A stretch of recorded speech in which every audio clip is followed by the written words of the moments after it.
Muy buenas tardes y bienvenidos y bienvenidas a los miércoles con la Academia de la Psicología de España. Hoy tenemos la suerte de contar con la presencia de la profesora María Vicenta Mestre Escriba, catedrática de Psicología Básica en la Universidad de Valencia, rectora de esa misma universidad y académica de número de nuestra querida Academia de la Psicología de España.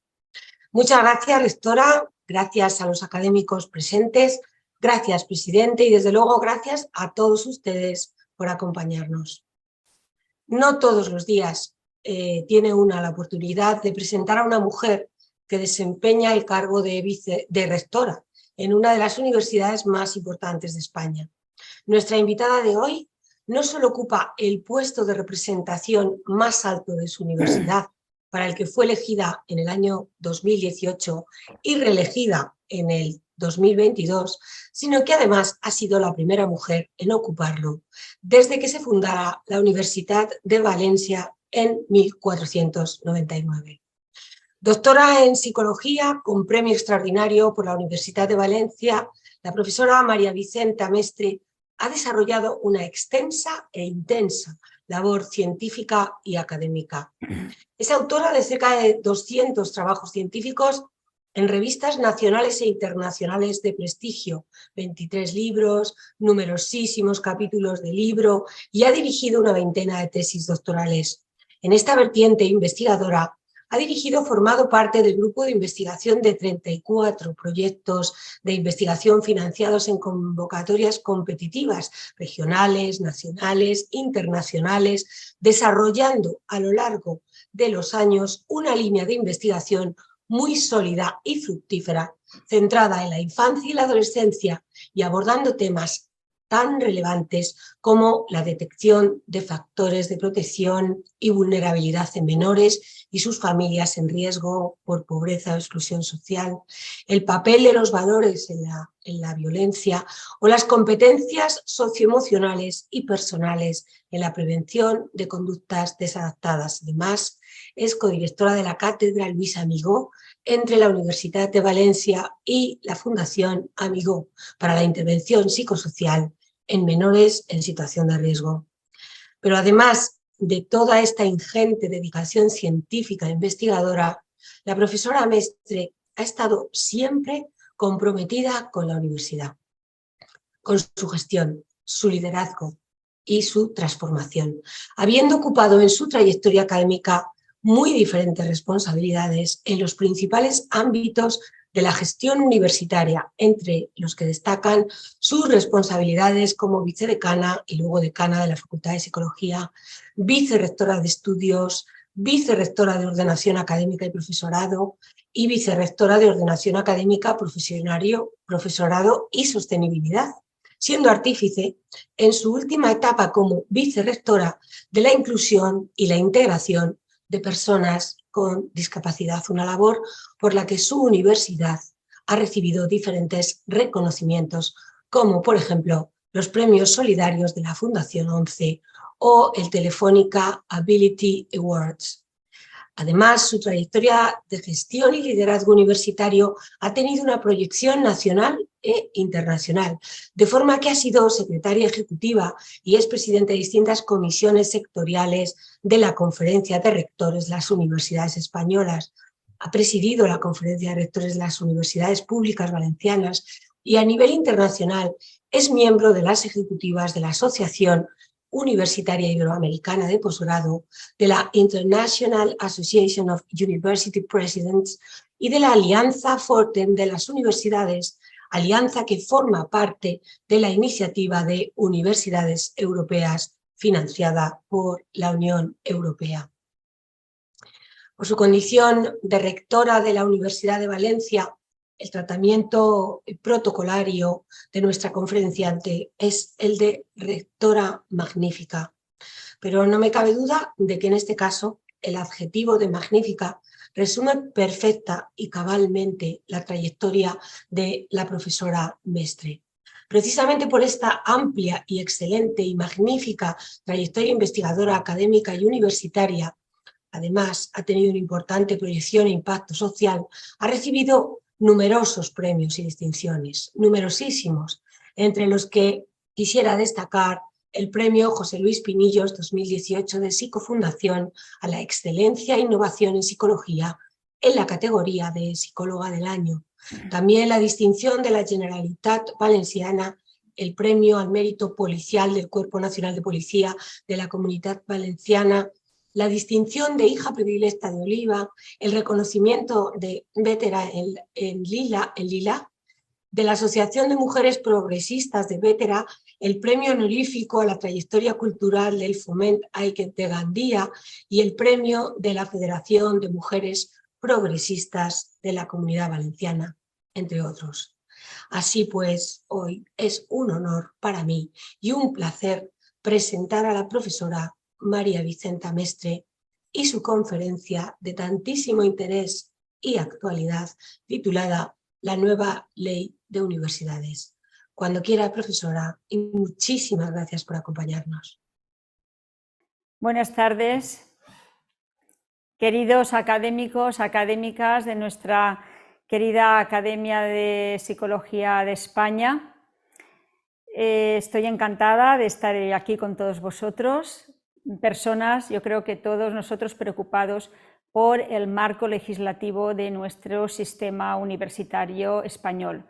Muchísimas gracias, Maripaz, por tu presentación, por tu cariñosa presentación y por la oportunidad también que me brindáis como academia a compartir este tiempo y esta información y sobre todo estas preocupaciones con todos vosotros y con todas vosotras. También, querido presidente de nuestra academia, muchísimas gracias, Elio, por esta oportunidad.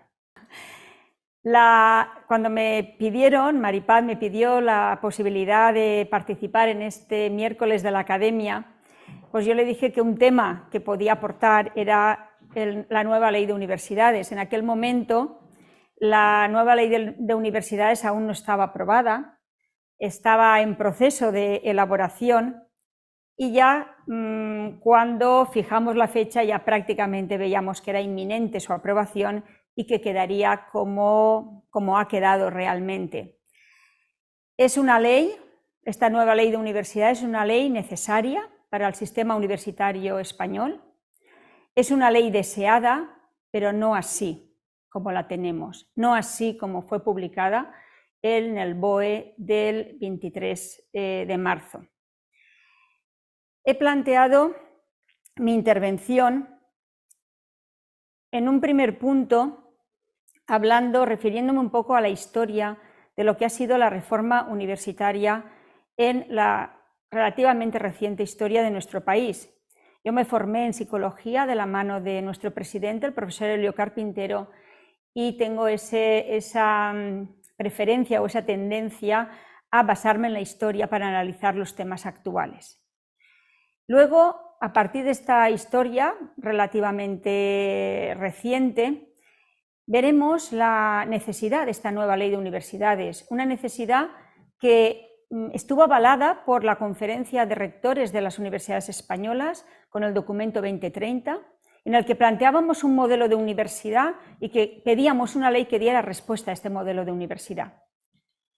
Y en un tercer apartado analizaré ya en concreto la ley orgánica del sistema universitario a partir de los ámbitos en los que considero que tiene un impacto mayor. Y estos ámbitos es la financiación, la gobernanza y las plantillas de las universidades. Bien, vayamos al primer punto.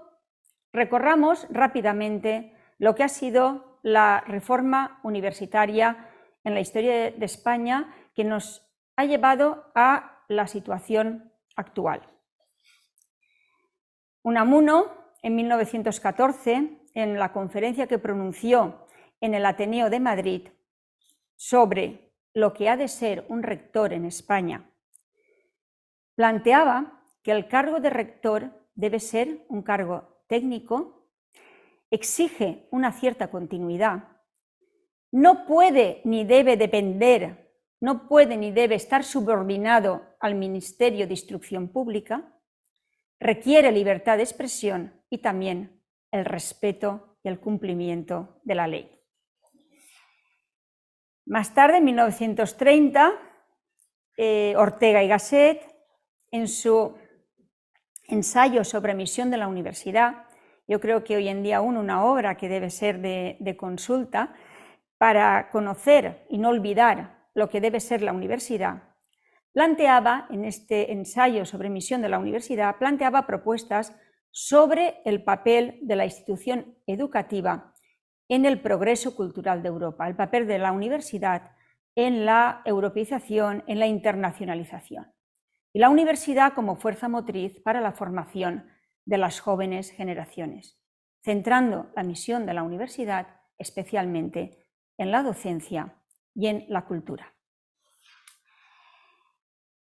Posteriormente, en la Segunda República, en 1933, el proyecto de ley de bases de reforma universitaria, el proyecto del ministro Fernando de los Ríos, que no llegó a entrar en vigor, planteaba durante la Segunda República que era importante, se apostaba por la descentralización universitaria, también por un acceso masivo de la mujer a la universidad y la construcción de la ciudad universitaria.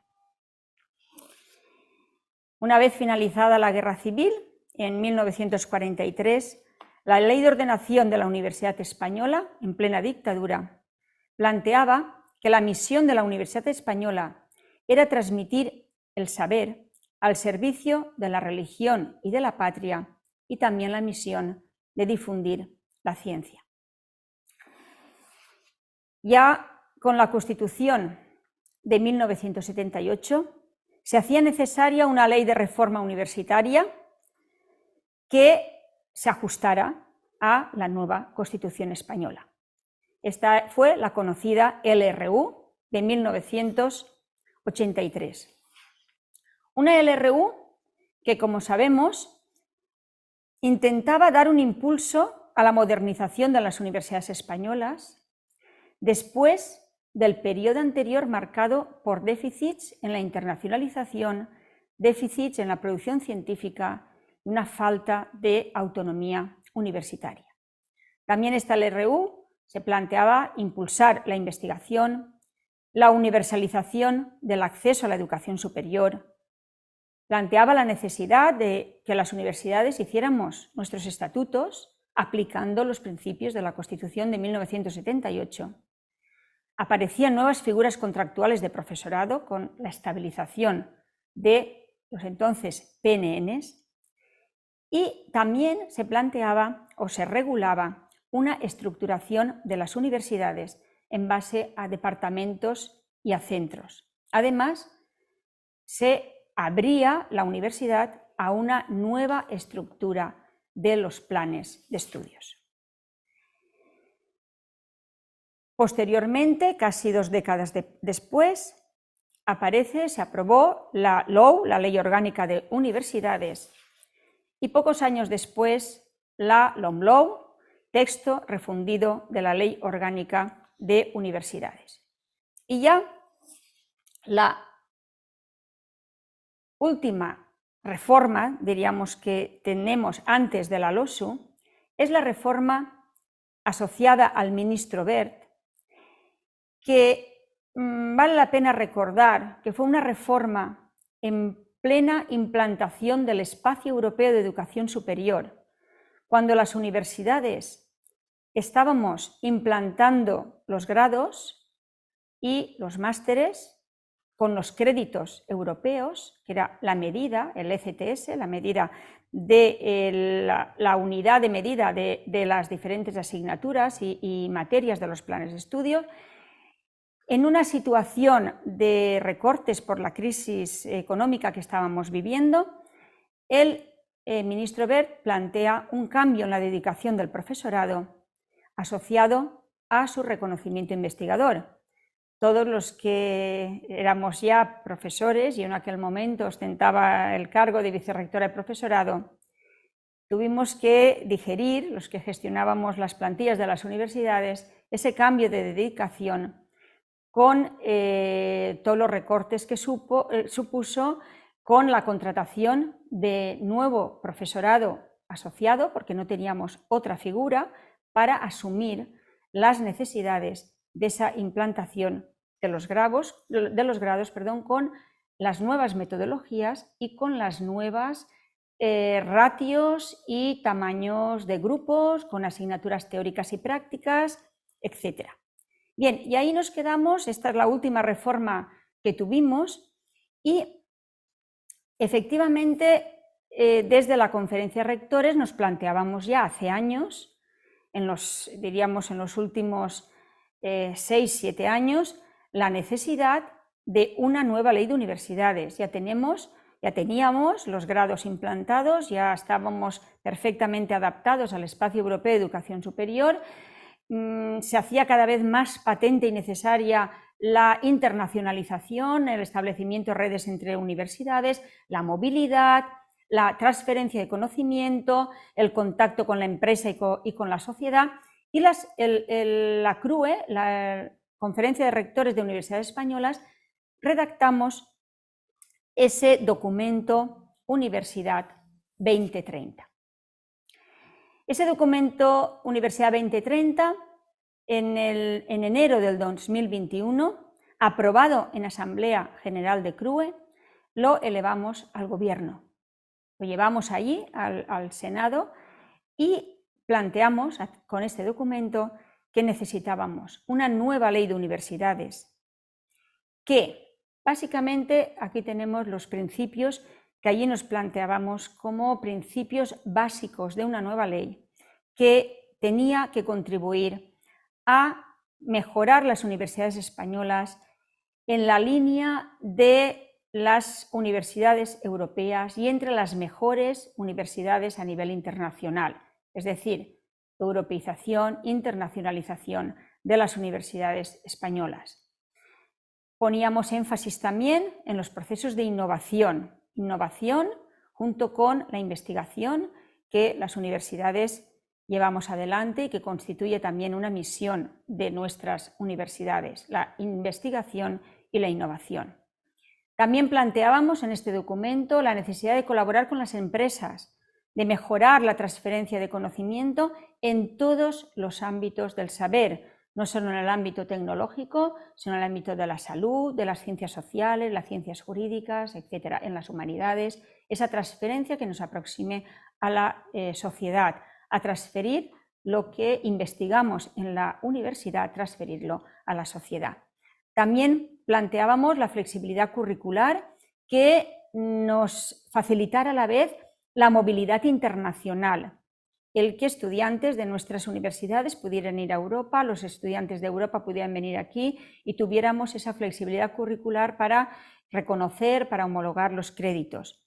Y todo ello desde el mapa, desde la perspectiva de una calidad docente, y ahí se impulsó todos los sistemas de garantía de calidad de las universidades. También nos planteábamos en este documento adaptar el marco normativo de la educación superior a las necesidades actuales de las universidades para acercarnos cada vez más a Europa y para que esas redes entre universidades fueran lo más fáciles posibles, lo más eficaces posibles para la movilidad de investigadores, de investigadoras, de estudiantes, de doctorandos, etc. Y planteábamos también en este documento una puesta al día de la gobernanza de las universidades, que nos hiciera como más eficaces y eficientes, y también actualizar la misión de la universidad. Una misión de la universidad que no solo debía ser docencia e investigación, sino que debía ser docencia, investigación, innovación, transferencia, emprendimiento, cultura. Y además planteábamos la necesidad de interactuar las universidades directamente con el sector productivo y con la sociedad, porque considerábamos y consideramos que las universidades somos un motor de cambio social y somos un motor de cambio de los sectores productivos. Por tanto, debemos atender las necesidades de las empresas, las necesidades de las administraciones y, por lo tanto, estar al lado de la sociedad y de los tejidos productivos. Bien, esto es lo que planteábamos en este documento de la Universidad 2030, era el modelo de universidad a la que queríamos llegar y pedíamos un marco normativo que nos ayudara a gestionar las universidades, el sistema universitario español hacia todos estos objetivos. Bien, vamos a ver en qué medida esta ley orgánica del sistema universitario, esta LOSU, realmente atiende estos objetivos, si realmente responde a estos retos, y lo vamos a ver a través de los principales ámbitos de impacto de esta ley, que son la financiación, la gobernanza y las plantillas de profesorado. Bien, la primera cuestión, ¿aborda la LOSU estos retos que planteábamos los rectores y rectoras en el documento Universidad 2030? Esta nueva ley no atiende a la opinión de los expertos, no es una ley elaborada con CRUE, no responde a los intereses de los rectores ni a los intereses de las universidades. No atiende tampoco a la agenda internacional de reforma universitaria. Y tanto es así que ya están apareciendo voces críticas a esta ley, aún casi no hemos empezado a gestionarla, pero ya aparecen voces críticas y una de ellas es esta publicación reciente, liderada por el rector de la Universidad de Salamanca, que es catedrático en Derecho Administrativo, y varios colaboradores de esta obra también del ámbito del derecho. Es decir, que desde el punto de vista jurídico ya hay voces críticas en torno a la ley, en el sentido de que realmente sea una ley que sea gestionable y que realmente mejore, ¿no?, las universidades, ofrezca un marco normativo que mejore la gestión, la investigación, la docencia, la movilidad en nuestras universidades. Pero no solo la ley. Yo quiero hacer una breve referencia a los reales decretos que se derivan de esta ley y que tienen un gran impacto en la educación superior. Estos reales decretos vienen a desarrollar algunos aspectos de la ley, que en la ley se nos dice que las universidades tenemos autonomía universitaria, y ahora volveré sobre este tema de la autonomía universitaria. Pero estos reales decretos realmente vienen a regular esa autonomía universitaria que nos atribuyen a las universidades en la ley. Tenemos el Real Decreto de Doctorado, que ya está a punto de salir, pero tenemos unos reales decretos, en concreto 3, que se están elaborando, que no están tan avanzados. Uno es el de ámbitos de conocimiento para adscribir los puestos de trabajo en las plantillas de las universidades. La organización de los departamentos universitarios, en donde, como vamos a ver, en la LOSU se nos dice que en los estatutos de las universidades podremos regular cómo organizamos las universidades, si en departamentos, si en facultades, si en campus, y cómo van a ser estos departamentos. Pero en este Real Decreto lo que se nos dice es que los departamentos tendrán que ser mínimo de 35 profesores y profesoras a tiempo completo.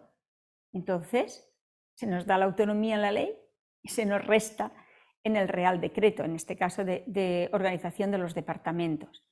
Sobre el tema de los ámbitos de conocimiento volveré más tarde porque sale de nuevo en la LOSU. Y luego tenemos el Real Decreto de acreditaciones y concursos, en donde se va a regular también cómo va a ser el proceso de acreditación a las diferentes figuras que se establecen en la LOSU, a las diferentes figuras de profesorado, y cómo van a ser los concursos y con qué especialidades se va a poder concursar. Estos dos primeros reales decretos, el de ámbitos de conocimiento y el de organización de los departamentos, de momento se nos ha dicho que ante la inminente convocatoria de elecciones del Gobierno de España se van a paralizar, pero sigue adelante el Real Decreto de acreditaciones y concursos y, por tanto, luego me referiré a él porque afecta de manera importante algunas de las transitorias de esta nueva ley de universidades. Dicho esto, nos planteamos, primero he dicho, esta ley responde a los retos de ese documento Universidad 2030. La segunda cuestión, ¿a quién beneficia la LOSU? Yo siempre he pensado que una ley debería responder a un modelo de universidad. ¿Qué modelo de universidad queremos? ¿Qué problemas tiene la universidad española? Y que esta ley nos ayude a solucionarlo. ¿Y a quién beneficia esta ley? Debe beneficiar. Esta ley debe aportar beneficios, si no, ¿para qué queremos una ley, ¿no?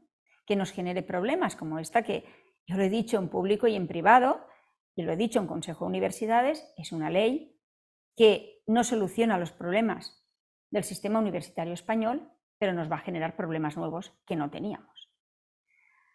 ¿A quién beneficia la LOSU? ¿A los estudiantes? ¿Al profesorado? ¿Nos va a facilitar el rejuvenecimiento de las plantillas?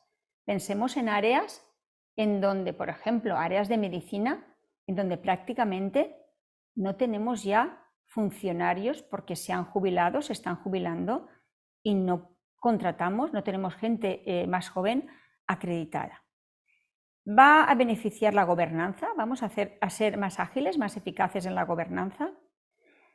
¿Va a beneficiar la docencia, la investigación, la transferencia de conocimiento, la gestión? Luego, al final, a partir del impacto de esta ley, contestaremos a ver si beneficia a algún sector. Y para contestar a estos interrogantes, pues vamos a ver los principales ámbitos de impacto de esta Ley Orgánica de Universidades. Estos principales ámbitos de impacto, como he dicho antes, es la financiación de las universidades públicas, claro, la gobernanza de las universidades, las plantillas a nivel de personal docente e investigador, en donde se establece una doble carrera, la laboral y la funcionarial, algo que ya existía en la Universidad del País Vasco y en las universidades catalanas, pero no en el resto del país. Ahora la LOSU esto lo establece en el resto del sistema universitario español. Y luego tiene un gran impacto también por las disposiciones transitorias que establece, que nos embarcan en un ritmo de gestión y de aplicación de la ley, desde mi punto de vista y desde el punto de vista de los rectores, excesivamente rápido para lo que supone de cambio en las universidades. Veamos brevemente cada uno de estos puntos porque vale la pena que conozcamos el impacto que supone esto en el sistema universitario español. La financiación de las universidades. En el artículo 55 se garantiza una suficiencia financiera. Pero, como podemos ver en esta diapositiva, la ley orgánica no incluye una memoria económica que garantice su aplicación. Yo puedo asegurar, y está en todas las reuniones que se han grabado, se podrá escuchar mi voz diciendo que una ley no puede prescindir de una memoria económica. Una memoria económica tiene que estar detrás siempre de una ley para que sepamos el impacto económico que tiene sobre los presupuestos y si realmente nos podemos permitir esa ley porque realmente se va a poder aplicar porque tenemos el presupuesto necesario y los organismos públicos competentes está claro que lo van a hacer así y lo van a ejecutar así. Ante esta insistencia mía y de otros rectores de que era necesaria una memoria económica, que era necesario presupuestar cuánto costaba la aplicación de la ley orgánica, en algunas reuniones la respuesta era: si no hay dinero, que no se aplique. A mí, yo siento ser tan crítica, pero a mí no me vale que si no hay dinero no se aplica. Es que la ley, en principio, se hace para que se cumpla. Y no nos pueden llevar a las universidades a una situación de una ley que no podamos cumplir, porque al final los que no lo cumpliríamos seríamos las propias universidades. Y aquí en este artículo lo que vemos es que queda en manos de los presupuestos del Estado, pero de las comunidades autónomas, el establecer con carácter plurianual los presupuestos, la financiación, llegando al mínimo del 1% del Producto Interior Bruto del gasto público en educación universitaria para poder atender la implantación, la gestión de esta ley. Todos sabemos los problemas que hay en la financiación de las comunidades autónomas.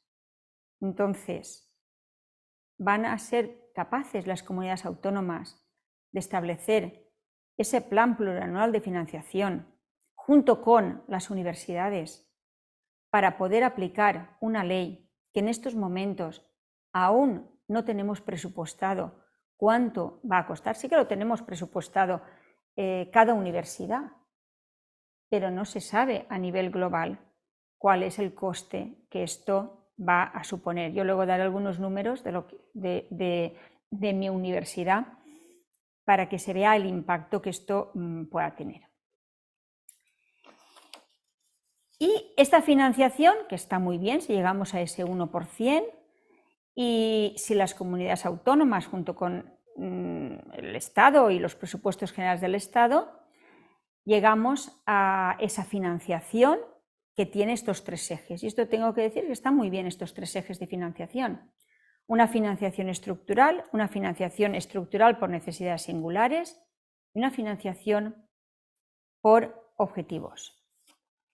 Una financiación estructural basal suficiente para prestar un servicio público de calidad que incluye los gastos de personal, gastos corrientes en servicios, inversiones, investigación estructural y las inversiones necesarias para garantizar la sostenibilidad medioambiental de las universidades. Es decir, lo que en las universidades decimos abrir las puertas cada día.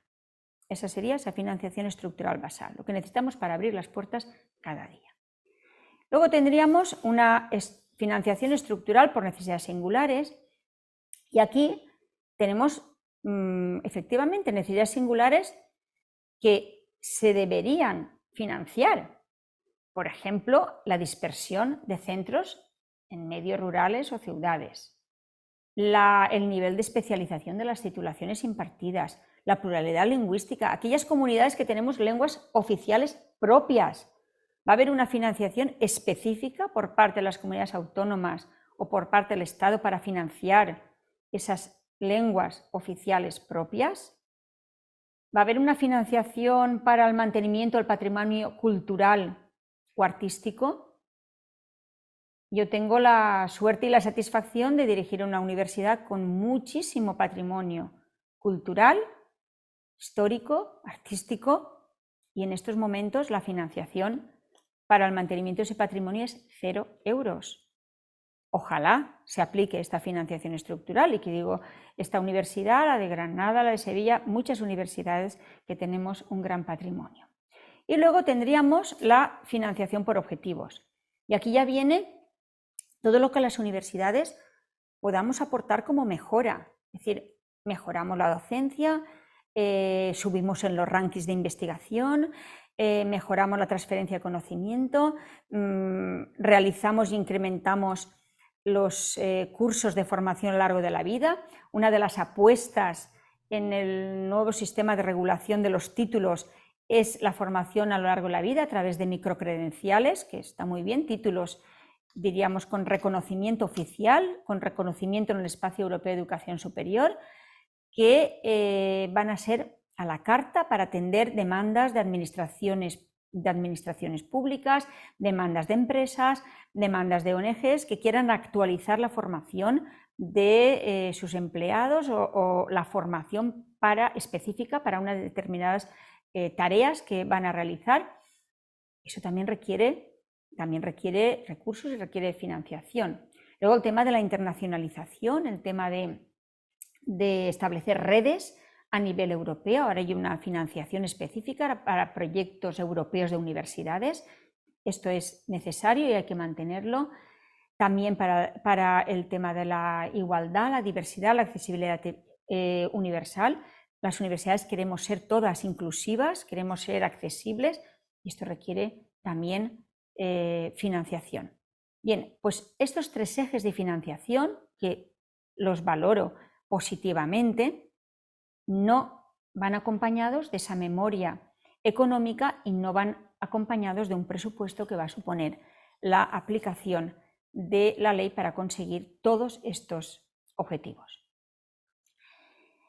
Otro ámbito de impacto muy importante es el tema de la gobernanza universitaria.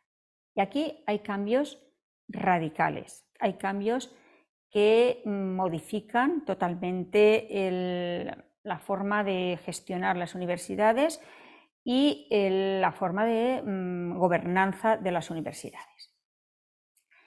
Y aquí viene la autonomía universitaria. Aquí dicen que las universidades tenemos 2 años para elaborar nuestros estatutos, para adecuar los estatutos a la nueva ley orgánica, a la nueva ley del sistema universitario. 2 años para adaptar los estatutos a esta nueva ley. Y en estos estatutos, las universidades, dentro de nuestra autonomía universitaria, que ahora veremos que es con matices esta autonomía universitaria, dentro de esa autonomía universitaria tenemos que establecer la duración del mandato y el número de componentes del claustro. El número de componentes del claustro. Es decir, hasta ahora se establecía el máximo número de componentes del claustro. Ahora no, ahora eso queda abierto y por tanto una universidad, dentro de su autonomía, en estos estatutos podría decir que el claustro puede estar formado por 500 personas, 600 personas. Esto no está limitado. Tampoco los componentes de los miembros del Consejo de Gobierno. Es decir, podríamos entrar en órganos, por decirlo de alguna manera, asamblearios. También estos estatutos regularán el procedimiento de elección de rector o rectora y también la elección en órganos colegiados. Pero estas competencias que tienen los estatutos para regular todo este sistema de gobernanza tiene algunos límites de la autonomía solo en determinados puntos. Y voy a hablar un poco de estos matices. Por una parte, la duración del mandato y número de componentes del claustro. Entonces aquí, fíjense ustedes que habla de que tienen que estar representados en el claustro el personal docente investigador no permanente, el personal investigador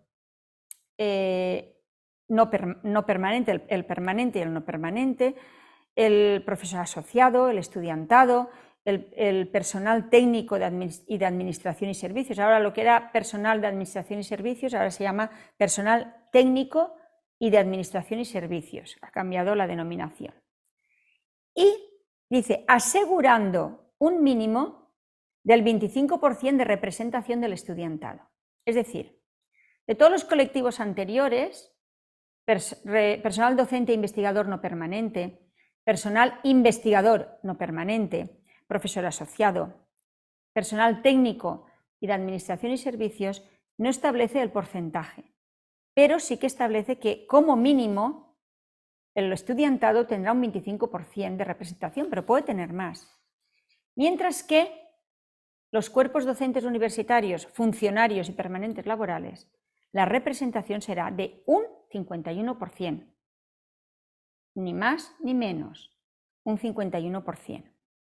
El porcentaje que sí que se puede mover al alza es la representación del estudiantado, que será un porcentaje que tendremos que, de alguna manera, debatir, gestionar, lidiar entre los diferentes colectivos que tendrán que tener representación, pero que son los estudiantes los que pueden subir de ese 25%.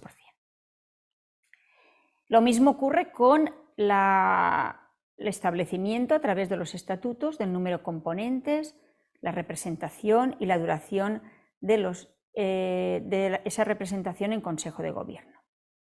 También aquí se habla de una mayoría de PDI y profesorado permanente laboral. También decir que esta denominación de profesorado permanente laboral es la figura que sustituye al profesorado contratado laboral. El contratado laboral desaparece y se transforma en profesorado permanente laboral, siendo la primera figura de esa carrera laboral a la que me refería antes y que luego volveré sobre ella. Entonces aquí también hay que garantizar que estos colectivos estén representados en el Consejo de Gobierno, y aquí también aparece un mínimo del 10% de estudiantes, un mínimo del 10% de representantes del personal técnico de gestión y de administración, y de todo el Consejo de Gobierno, un tercio será elegido por el rector o rectora, incluyendo aquí los miembros natos de este Consejo de Gobierno. También los estatutos tendrán que establecer el procedimiento de elección de rector o rectora, en el que el voto del PDI no será inferior al 51%, pero el resto de colectivos ponderarán en esa elección de rector y rectora. Pero además de la elección de rector y rectora, también se regulan estos estatutos la elección en órganos colegiados, por ejemplo, decanos y decanas, directores y directoras de departamento. El procedimiento es en todos los casos por sufragio universal, ponderado, libre, directo y secreto. Es decir, toda la comunidad universitaria o toda una facultad votará, estudiantes, personal técnico de administración y gestión y profesorado de permanente y no permanente, votarán a los candidatos a decano o decana, director o directora de departamento y también rector o rectora. Es decir, el sistema que ya teníamos para la elección de rector y rectora, prácticamente todas las universidades, es el que se generaliza para todos los órganos unipersonales. El cambio es que todos estos cargos unipersonales tendrán una duración de 6 años improrrogables y no renovables. Hasta ahora eran o 3 más 3 o 4 más 4 en el caso de rector o rectora. Ahora son 6 años, todos sin posibilidad de renovación. Y un cambio importante, el rector o rectora ya no es necesario que sea catedrático o catedrática de universidad, sino el único requisito es que sea personal docente investigador permanente a tiempo completo, es decir, puede ser un profesor laboral, un profesor permanente laboral, el equivalente ahora a contratado doctor, puede ser, no es necesario que sea funcionario, puede ser un contratado laboral, y reunir los méritos de investigación, docencia y experiencia de gestión que determinemos en los estatutos. Es decir, que en los estatutos tendremos que determinar, dentro de esta autonomía universitaria que nos da la LOSO, para ser candidato a rector o rectora, qué requisitos queremos que tenga de investigación, de docencia o de experiencia de gestión. Podemos decir 2 sexenios, 3 quinquenios, 3 años de experiencia en un cargo unipersonal de gestión o lo mínimo, 1 y 1 y 1. Es decir, dependerá de cada universidad los requisitos que puede tener un rector o rectora en el futuro. Y, como decía, todo este trabajo de elaborar los estatutos, de adecuar los estatutos a la nueva ley de universidades, tenemos 2 años para su elaboración. Mientras no tengamos esta adaptación de los estatutos, el procedimiento de elección de decanos o decanas o directores y directores de departamentos se hará siguiendo el procedimiento que esté establecido ahora, porque aún mientras no esté regulado por los estatutos, a los que nos embarcan a todas las universidades. Yo pienso en el caso de mi universidad y universidades grandes, pues 2 años para adaptar los estatutos, puede ser incluso poco por el nivel de debate que se puede abrir, el nivel de participación que se puede establecer y en temas que pueden ser muy sensibles. Bien, además, también estos estatutos y en el marco de la autonomía universitaria establecerán los centros o estructuras necesarias para desarrollar las funciones propias de la universidad. ¿Cómo queremos las universidades organizarnos? En campus, facultades, departamentos, institutos de investigación, escuelas de doctorado. También en alguna de estas reuniones de trabajo que hemos mantenido y preguntando yo por qué se nos obligaba a las universidades a un real decreto de organización de los departamentos, si en los estatutos podíamos establecer el tamaño de los departamentos en función de lo que cada universidad consideremos, ¿por qué un real decreto de departamentos nos va a obligar a tener un departamentos de mínimo 35 profesores y profesoras? Y la respuesta fue que podíamos, dentro de nuestra autonomía universitaria y en función de esta ley, no tener departamentos, organizar las universidades en campus o solo en facultades, o no tener institutos de investigación. Es decir, que realmente aquí la autonomía puede ser mucha, pero yo dudo que ahora, hoy en día, con la estructura departamental que todas las universidades tenemos, realmente podamos funcionar solo con facultades o solo con campus, con la diversidad que las universidades tenemos. Y el último ámbito de impacto, de más impacto, es el que hace referencia a las plantillas de las universidades. Y aquí el impacto es grande en los dos ámbitos anteriores, pero en el ámbito de las plantillas yo creo que es donde más impacto puede tener esta ley de universidades. Y aquí, a nivel de personal docente e investigador, lo que se regula es que el profesorado funcionario sea mayoritario, computando en equivalencia de tiempo completo que sea el 51%. Esto inicialmente se quería que fuera menos o incluso que no se regulara, porque las universidades que tienen la carrera laboral no querían que hubiera un mínimo de funcionarios. Lo que pasa es que por ley no se podía hacer y por ley había que incluir mayoría de profesorado funcionario. Por eso está el 51% de profesorado funcionario. Luego, el profesorado con contrato laboral temporal no podrá superar el 8%.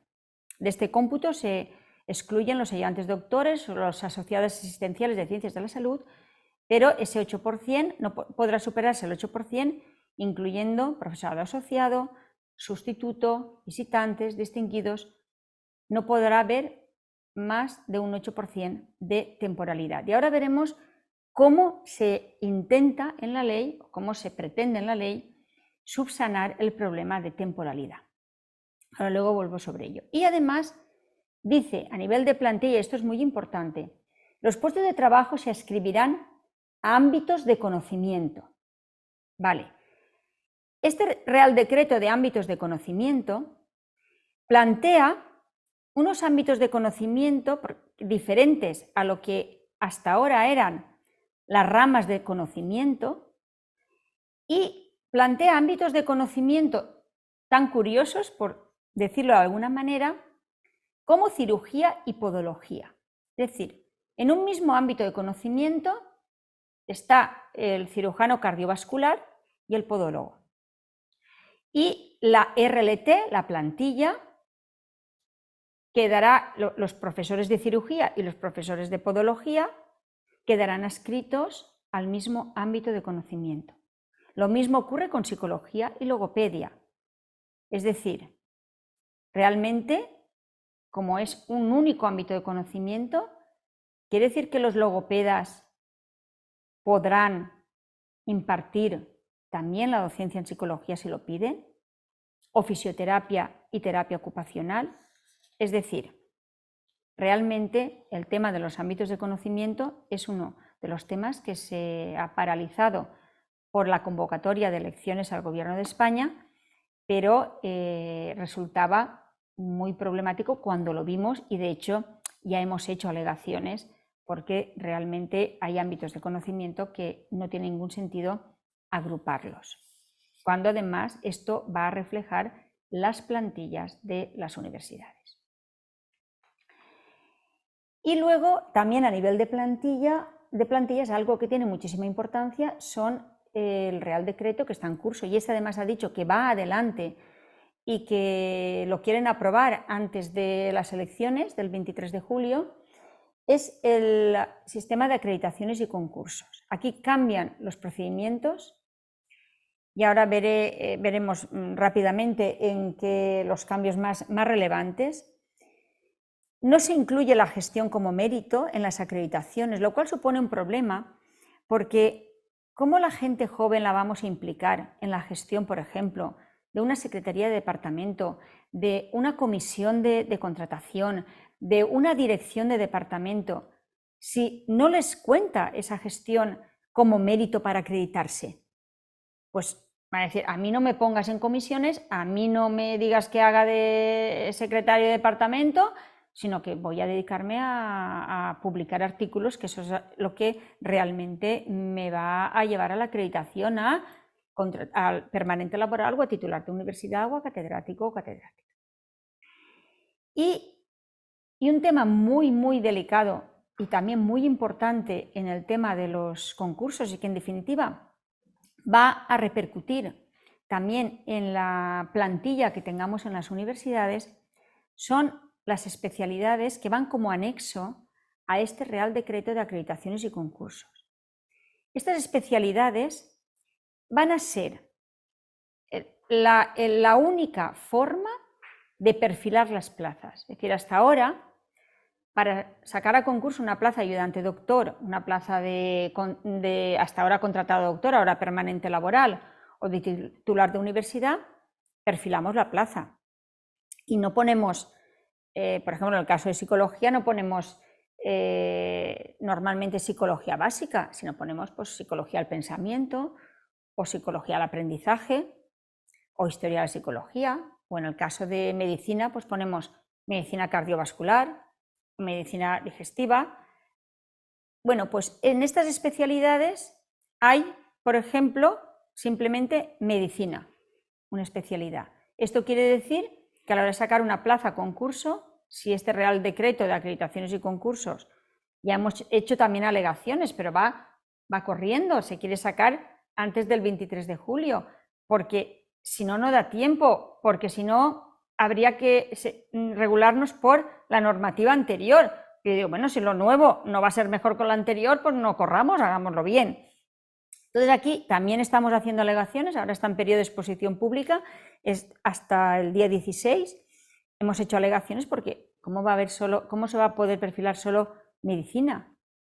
O por ejemplo, estomatología. La obsesión, por decirlo de alguna manera, es que no se pueda perfilar de manera que haya una persona para cada plaza. Porque si se perfila más, piensan que está dada la plaza a una persona. Yo lo que digo es, bueno, perfilemos al menos con una asignatura, porque tendrá necesidades docentes esa facultad, esa titulación, al menos esa. Sin embargo, sí que hay, por ejemplo, especialidades como paisajismo o química, sí que hay química analítica, química inorgánica, química física. Entonces, ¿con qué criterios se han establecido estas especialidades? Pues la verdad es que no lo sé. No lo sé porque a los decanos y decanas no han consultado. Ahora estamos aportando nuestra opinión sobre las especialidades. Por ejemplo, un área como actividad física y deporte, que solo se pueda perfilar ahí la plaza, solo actividad física y deporte, nada más. No educación en el deporte, gestión del deporte, salud y deporte, por ejemplo, por decir algunos de los temas que a mí me están llegando por parte de decanos y decanas. Y además de las acreditaciones, aquí tenemos también el tema de cómo se van a gestionar estos concursos. Y aquí también cambian muchísimo las cosas. Por una parte, la experiencia docente y la experiencia investigadora, incluyendo la transferencia, tendrán una consideración análoga en el conjunto de méritos a valorar. Yo aquí también pienso que tenemos un serio problema, porque da igual qué plaza sea, da igual que saquemos a concurso o que estemos hablando de baremos para una plaza ayudante doctor, que para una plaza de titular de universidad. Nos obliga la ley a considerar de manera análoga la docencia impartida y la investigación. Dicho esto, también en estas reuniones con el Ministerio, pero da igual qué tipo de plaza, puede ser que en un ayudante doctor necesitemos que haya experiencia docente, que haya dado clase, pero para un titular de universidad no es bueno que haya desarrollado también una experiencia investigadora que puede ser mayor, ¿no? que la docente, que podamos contarlo de manera diferencial o en los baremos. Respuesta análoga, consideración análoga no quiere decir igual. Bueno, pues igual necesitamos filólogos que nos interpreten la ley. Pero en estos momentos yo lo que entiendo y entendemos es experiencia docente, experiencia investigadora, de manera análoga se tienen que considerar. Luego el otro tema es las comisiones de selección. Volvemos a que la mayoría de los miembros han de ser externos a la universidad convocante, por sorteo público, que se debe sortear entre el personal docente e investigador de igual o superior categoría a la plaza convocada. Pero ojo, esto que se pone así en la LOSO, que no ha habido forma de cambiarlo, pero ni siquiera para las plazas de ayudante doctor, también se tiene que aplicar este sorteo. El motivo es la endogamia, que si no hay endogamia, vale, pues ese sorteo se hace a partir de una lista cualificada elaborada por cada universidad según la normativa interna de cada universidad. Es decir, cada universidad haremos una lista de quienes queremos que sean sorteables. Entonces dices, para llegar a esto, movemos media España moviéndose hacia la otra media, con todo lo que supone esto también de recursos a implicar, ¿no? en esto, a dedicar a esto. Bueno, y luego la reserva del cómputo anual para los investigadores, que eso está tal como estaba. Y luego tendríamos ya la promoción interna, que tanto desde titular de universidad como de permanente laboral, pues a una plaza de superior categoría. Estas plazas no podrán no puede haber más plazas en promoción que la oferta pública y esto también es una novedad, se requiere 2 años mínimo en el puesto de origen antes de promocionar, es decir, 2 años mínimos en titular para pasar a catedrático y esto sí que será por concurso de méritos. Otro tema que también aparece aquí en este decreto, el régimen de dedicación. El régimen de dedicación en la actividad docente se plantea que sea entre un máximo de 240 horas y un mínimo de 120 horas. Esta es la horquilla de dedicación de las plantillas de la universidad. Esto se podrá modificar por temas de conciliación, por cargos unipersonales, pero se regulará en el estatuto del PDI. Un estatuto del PDI que antes de que hubiera la convocatoria de elecciones al Gobierno de España ya se nos dijo que no se le esperaba el estatuto del PDI. Por lo tanto, tendremos que regularlo dentro de las universidades y lo que sí que se nos marca es que el régimen de dedicación tiene que estar perfectamente ya ajustado a esa horquilla en el curso 2024-2025. Por tanto, universidades que tienen aún profesorado con dedicación docente en 300 horas o 290 horas, hay que bajarlo. Eso supone un coste. Esto supone nuevas contrataciones. Bueno, pues eso es uno de los impactos que la aplicación de la ley tiene a nivel de personal, pero solo uno de los pocos de los impactos que tiene. Y luego tenemos también la carrera laboral que les comentaba. Esta carrera académica laboral quiere decir que tendremos el profesor permanente laboral, pero después también se podrá subir a titular laboral, catedrático de universidad laboral, además de los contratos laborales, predoctorales, personal investigador doctor, investigador distinguido, profesor visitante que se supone que es para captar talento, pero el máximo será un contrato de 2 años. Entonces, y el investigador distinguido, que tendrá una docencia reducida, y este sí que no tiene límite de tiempo.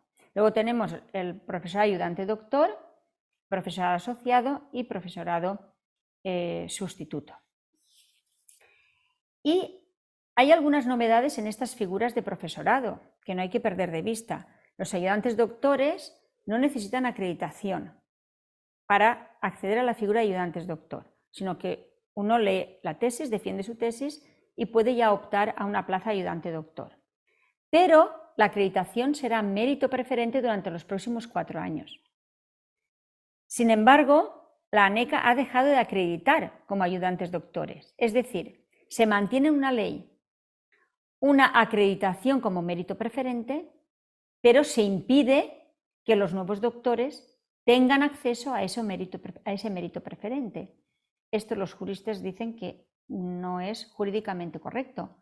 O eliminas el mérito preferente o sigues acreditando para que aquellos que sean doctores puedan optar a ese mérito preferente. La duración del contrato ayudante doctor será de 6 años y la dedicación máxima será de 180 horas, con lo cual también aquí hay una reducción de la docencia que va a implicar más gasto, que va a implicar más contratos. La universidad hará una evaluación a los 3 años para ver si este ayudante doctor está cumpliendo con los requisitos para poderse acreditar al finalizar los 6 años de contrato. El profesorado asociado, pues va a ser el profesorado que va a ejercer tareas docentes para aportar su experiencia profesional. Aquí también baja la duración máxima de su dedicación, 120 horas, no hasta 180 como estaba. Y ojo, el profesorado asociado va a tener un carácter indefinido. Todos los profesores asociados van a pasar a ser indefinidos. Por eso decía, ¿cómo llegan a establecer ese máximo de 8% de temporalidad? Pues el profesorado asociado pasa a ser indefinido. Y no cambia nada más. Simplemente que pasa a ser indefinido, pero incluso puede ser que necesitamos contratar más profesorado, sustituto o asociado, porque las dedicaciones bajan. Y luego tendríamos el profesorado sustituto, que esto sí que es una buena figura dentro de la LOSU. El profesorado sustituto es importante que tengamos esas bolsas de profesorado sustituto mediante concurso público que se van a dedicar solo a la docencia y que, como su nombre indica, para sustituir pues, bajas de larga duración como bajas maternales, como profesorado que se va en servicios especiales, en excedencias, etc. Entonces está bien que tengamos esa figura y que no tengamos que recurrir a la figura del profesorado asociado. Y llegamos a las disposiciones transitorias, y con esto voy terminando. Las disposiciones transitorias vemos que transitoriamente nos dicen que para ser rector o rectora, ese profesor o profesora laboral o funcionario, para ser rector tendrá que tener 3 sexenios, 3 quinquenios, 4 años de experiencia en gestión en cargos unipersonales para presentarse como candidato o candidata. Los contratados doctores pasan a ser permanente laboral y, ojo, se plantean unos procedimientos de estabilización del profesorado asociado. Procedimiento de estabilización del profesorado asociado que tiene que estar antes del 31 de diciembre del 2024. Es decir, antes de diciembre del 2024, todos los profesores asociados deben ser ya profesorado indefinido, pero además deben establecerse procedimientos de estabilización mediante concurso público a plazas de ayudante doctor o a plazas de permanente laboral. Y aquí vemos que en estos procesos de estabilización del profesorado asociado será mérito preferente en los concursos a plazas de ayudante doctor haber desempeñado en universidades públicas durante al menos 5 cursos de los últimos 7 a través de contratos de profesorado asociado o de otros de duración igual o inferior a un año. No hay otros más que los de asociado.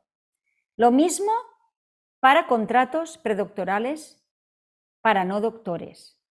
Y lo mismo para plazas de profesorado permanente laboral que se sacarán a concurso para los contratados ya con carácter indefinido, que son los asociados, que previamente los hemos hecho indefinidos. Simplemente quiero hacer notar que en estos procesos de estabilización, con esos méritos preferentes para las plazas de ayudante doctor, para plazas de contratados no doctores, para permanentes laborales, con ese requisito de 5 cursos de contratos docentes, los jóvenes no van a poder acceder, porque los jóvenes que hayan terminado su contrato FPU, su contrato de personal investigador en formación, no van a tener 5 años de docencia. Van a ser plazas que van a estabilizar a profesor asociado, pero no van a bloquear el acceso de los jóvenes a las universidades. Por tanto, este impacto en las plantillas del profesorado nos lleva a ver claramente que esta ley orgánica de universidades no soluciona el rejuvenecimiento de las plantillas, dificulta, por el contrario, el acceso de los jóvenes, tiene un fuerte impacto en las universidades públicas. Por ejemplo, el bajar la dedicación de ayudante doctor de 240 horas a 180 horas en la Universidad de Valencia puede suponer 1.800.000 euros cada año. Solo esa bajada de dedicación. Va a generar graves problemas de gestión al pasar los contratos temporales a contratos indefinidos en un año. Un volumen a lo mejor de 1.000 y pico de contratos, pasarlos a indefinidos en un año. Los concursos para esa estabilización en las diferentes figuras. La participación en un gran volumen de comisiones de evaluación.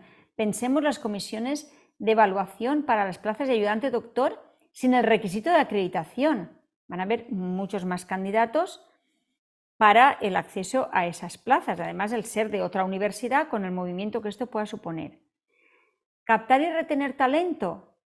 ¿En qué plazas? ¿Con qué plazas? ¿Qué atractivo vamos a tener las universidades para captar ese talento? ¿Los cambios en la gobernanza realmente garantizan un mejor funcionamiento de las universidades? ¿Realmente podemos decir que esta ley mejora la autonomía universitaria y si no hay financiación? Por tanto, y con esto termino, damos respuesta a los colectivos más precarios. Era un poco el lema de esta ley, era vamos a acabar con la precariedad. Vamos a acabar con la precariedad con esta ley.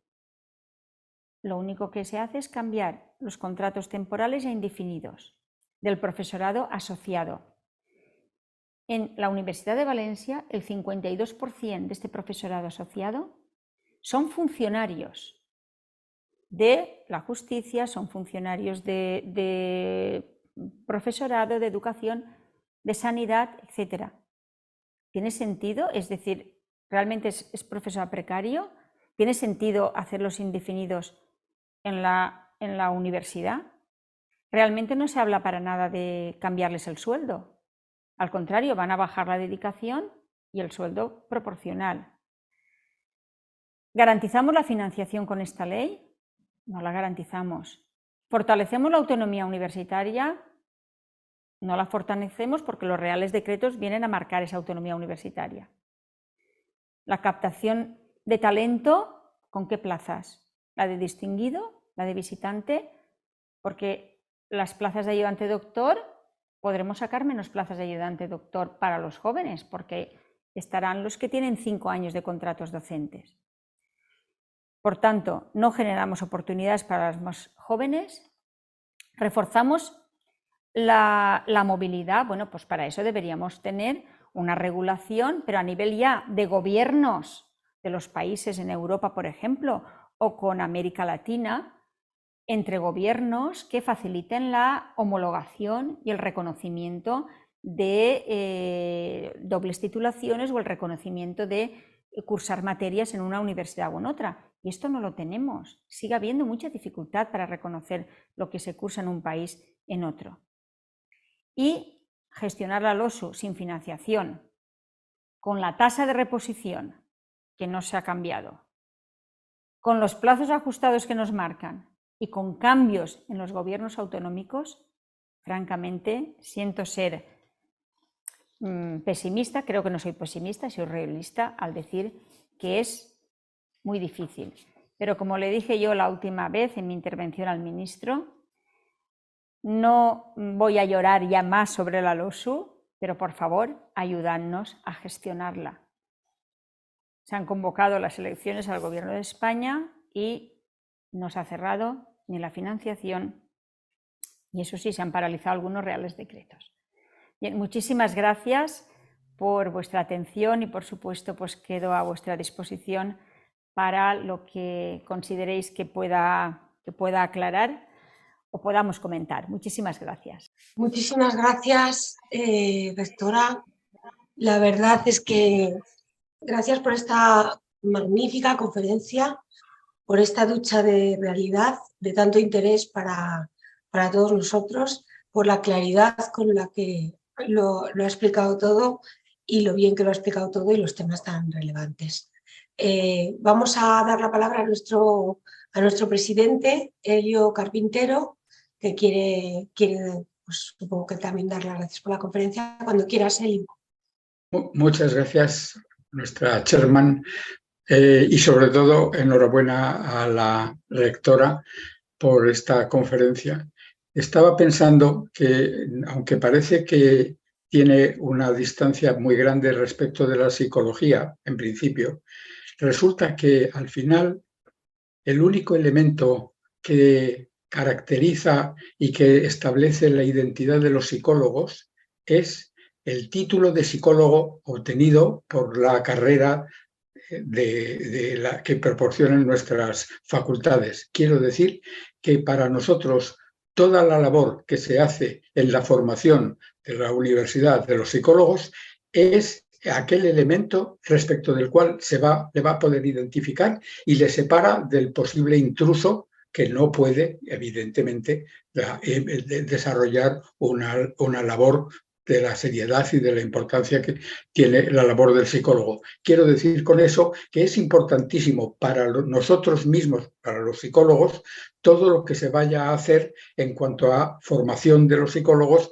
a través del mundo de la universidad. Por eso, rectora, yo entiendo que esta conferencia precisamente establece y nos da una pauta para que lo llevemos a nuestros propios campos, para que veamos cómo lo reajustamos, y estoy seguro que con la ayuda de nuestra rectora y académica eso lo podremos ir haciendo y sobre todo estaremos orientados para conseguir que lo que se hace en las facultades de respecto del título de psicólogo sea lo que tiene mejores y mayores posibilidades de éxito y tiene la mayor competencia y tiene la mayor eficacia.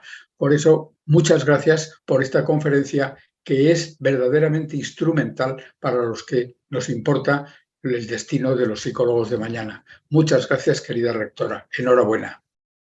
Pues mira, si me permites, querido presidente, querido Elio, al hablar de la formación, y yo no, claro, hay tantos temas que tocar que no lo he tocado pero es un tema que estamos todos muy preocupados en relación con la formación, que es el tema de las prácticas.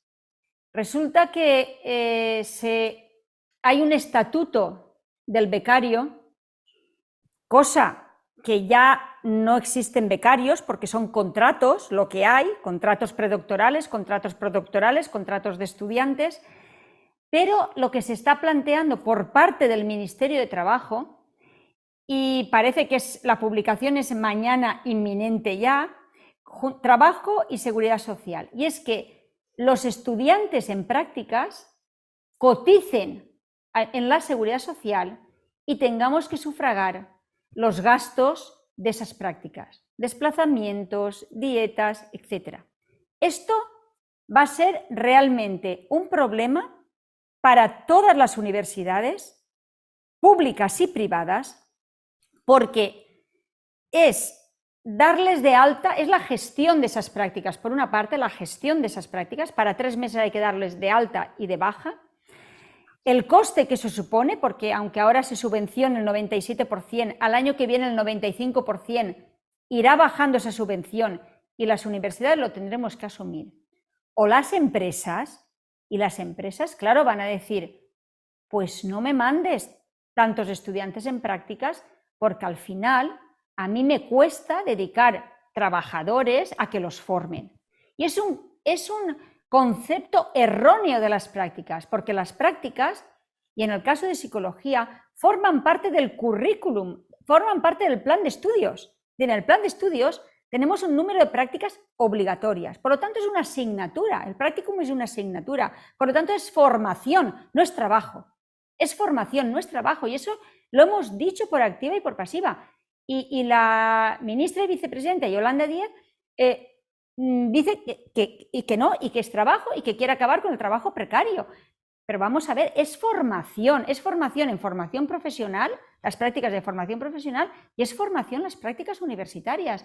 Entonces nos podemos ver, si esto va adelante, nos podemos ver en una situación en que se reducen las prácticas en esta formación tan valiosa para que nuestros titulados salgan bien formados en los diferentes ámbitos, en este caso de la psicología.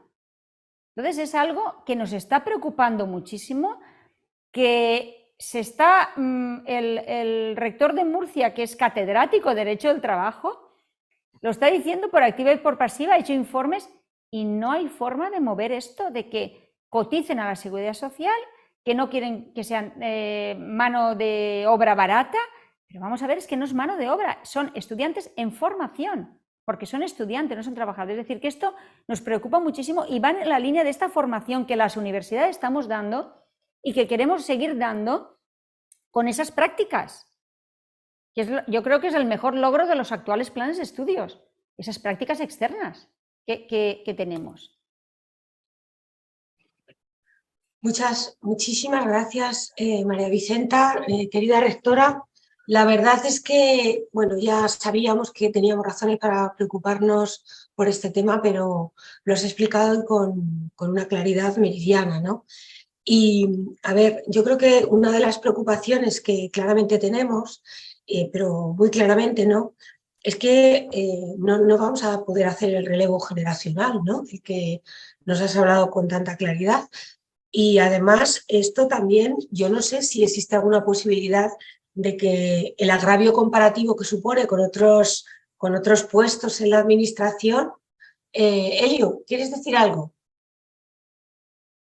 Bueno, realmente esto supone un agravio comparativo muy grande con otros puestos de la administración pública, porque realmente, por ejemplo, eso que nos has comentado de lo de los 5 años, pues dificulta muchísimo que la gente joven pueda comenzar a desempeñar estas funciones. Pero, por ejemplo, si buscamos alguna información por ver este agravio comparativo, ¿no? que yo creo que llevamos ya muchos años todos viviéndolo en la universidad, ¿no? Según los datos del Poder Judicial, la media para sacar una oposición de juez es de 4 años y 8 meses. A lo que hay que sumar 9 meses en la escuela judicial, 4 meses de prácticas tuteladas y 4 meses de juez en prácticas. En total, para ser juez, que no es cualquier plaza de la administración pública, son 7 años y por lo que estamos viendo, al final para ser un profesor titular va a hacer falta prácticamente el doble, ¿no? Entonces, realmente sí que tenemos un problemón, ¿no? Marcado por esta ley y por la situación que conlleva. No sé si en ese sentido quieres aportar algo, ¿te parece que ese agravio comparativo podría ser un argumento? Claro. No, claro, tienes toda la razón. Por eso yo digo, cuando decimos captar talento, ¿de qué manera vamos a ser competitivas las universidades para captar talento? Pensemos que un ayudante doctor, para acceder a la plaza de ayudante doctor, tiene que hacer primero el máster, el programa de doctorado, la tesis, y eso ya son 4 o 5 años, como tú decías bien, 4 o 5 años después. Ahora, la ayudante doctora, hasta ahora, eran 5 años de ayudante doctor. Ahora son 6 años. Y hasta ahora también, nosotros, por ejemplo, los estamos estabilizando, si se han acreditado, en el 3er o 4er año. Ahora son 6 años. 6 años. A los 3 una evaluación y a los 6 años. Sumemos 5 más 6, ya son 11 años. Y claro, y dices, yo eso insistí mucho también, porque un egresado que entra en un programa de doctorado, no todo el mundo tiene la autonomía económica para decir, dedico 4 años o 5 años de mi vida a hacer el doctorado para ser ayudante doctor. Entonces yo digo que hay que reforzar los contratos predoctorales muchísimo.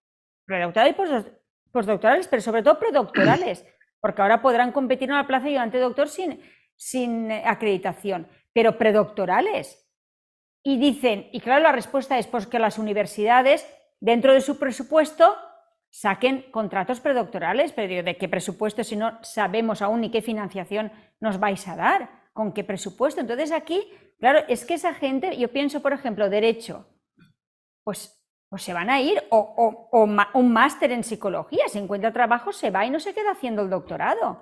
Es que eso es así, porque en esa captación de talento le puedes prometer que cuando acabe el doctorado saldrá una plaza, pero que igual sale en un departamento en que, como hay asociados que llevan más de 5 años contratados y son doctores, pues irán por delante, porque tienen ese mérito preferente, ¿vale? Entonces el joven no tendrá tanta docencia como ellos dada. Y te dicen, la docencia y la investigación cuenta igual. Por lo tanto, a este joven le bajan la investigación y no tiene suficiente docencia para competir con el otro, ¿no? Entonces esto es muy serio. Y cuando entra de ayudante doctor, entonces espérate los 6 años para pasar a permanente laboral o a titular de universidad. Entonces, claro, según los que han hecho esta ley, dicen que acortan la carrera académica en las universidades. Digo, bueno, ¿la acortan cómo? Y además, va a haber menos plazas de ayudante doctor para los jóvenes, porque si cubrimos las necesidades estabilizando al profesorado asociado, no vamos a tener dinero para sacar las plazas para los jóvenes que están haciendo estancias fuera, que están, moviéndose, que están haciendo un currículum impresionante, ¿no? Entonces esto es una lástima, es verdad, es una lástima. No, muchas gracias. Estamos perdiendo una oportunidad de oro para realmente cambiar la universidad y rejuvenecer las plantillas, porque es que entrarán de ayudante doctor, pues igual profesorado que lleva ya 10, 15 años de contratos de asociados y tal, y que están a lo mejor pues con 50 años. Y entonces dices, ¿y los jóvenes qué? ¿Qué les queda para ellos, ¿no? Y es una lástima. Desde luego. Mavi, no sé si nuestro presidente quería apuntar algo. Elio, No, ¿quieres? no. Vale. Simplemente desear que la rectora siga ayudándonos a configurar nuestras docencias en psicología para ver cómo las hacemos más potentes y las hacemos más ajustadas en medio de toda esa tremenda complicación que acaba de contar. Muchas gracias, rectora. Muy bien.